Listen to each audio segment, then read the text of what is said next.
Hi, I'm Tim. Welcome to Watchbox, and thanks for logging on. If you love this watch, email me, tmosso@thewatchbox.com. It's in the description below. Your purchase and pricing email question line for buying this or any watch you see on any Watchbox platform. Email me directly for pricing, tmosso@thewatchbox.com. Today, we're discussing a 2021 model year launch. This is the IWC Pilot Watch Chronograph 41. Now 41 millimeters. This is reference 3881-01. In stainless steel, the watch is exactly as its name implies, 41 millimeters in diameter by 14.6 millimeters thick from lug tip to lug tip, 51.7 millimeters with a 20 millimeter spacing between the lugs. Let us jump out a little bit and take a look at the watch on my 16 centimeter circumference wrist. So the watch wears well.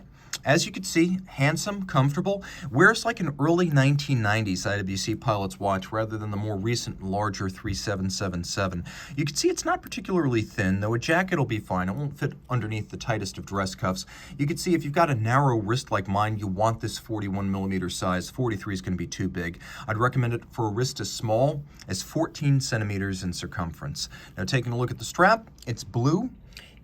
A fairly light blue. This is not navy. It matches the metallic color of the dial. Now it's semi-gloss, large rectangular scale. There's some bolstering at center to add volume. The edge, as you'll note, is broad, but it's a folded edge, not a cut edge, and it has a monotone stitch.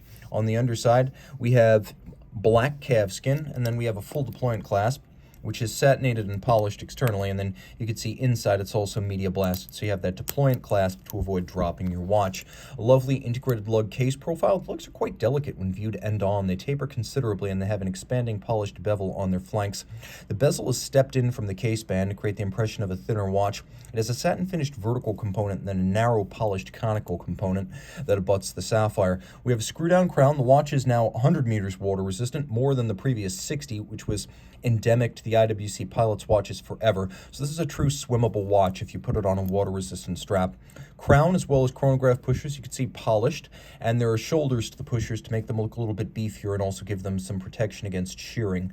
The dial is a sunburst metallic blue with sunken sub-registers, which have a stamped concentric pattern inside. We have the analog instrument look of IWC Pilot's watches as they've been since the first half of the 20th century, basically looking like the instruments on the flight deck of a 20th century aircraft, full analog. We'll do a quick loom shot here. You can see the watch is well loomed, and the timepiece also includes a day and a date. We may as well fire this one up and let you see how all this works. Now, when you pull the crown out, it activates stop seconds. Let's see, we're in the date change zone. We don't want to change the date or the day there. So we have hacking seconds, and then we have a double quick set for the date as well as the day. The watch includes a manufacturer movement. This is IWC's caliber, and as you can see, it's the 69385 automatic winding with a pawl-based magic lever bidirectional style system. It has a 46-hour power reserve.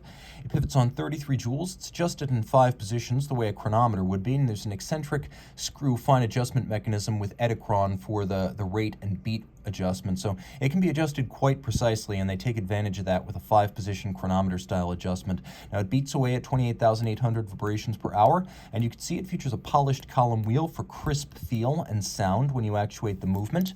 The timepiece features a vertical clutch, which means there's no jump or stagger to the chronograph's seconds hand. When you start it, it starts. It doesn't jump forward 1.5 to 2 seconds like a lateral clutch does. Also, if you like to leave your chronograph running full-time with a vertical clutch, you can do that without any hazard to the movement. And you can see it's finished with a combination of polished screws and polished column wheel, satination across the wheels as well as the winding rotor, circular Cote de Genève, engine turning on the base plate. It's a good looking movement, machine finished, but appropriately and handsomely given the price point of the watch. Reach out to tmosso@thewatchbox.com for purchase and pricing details.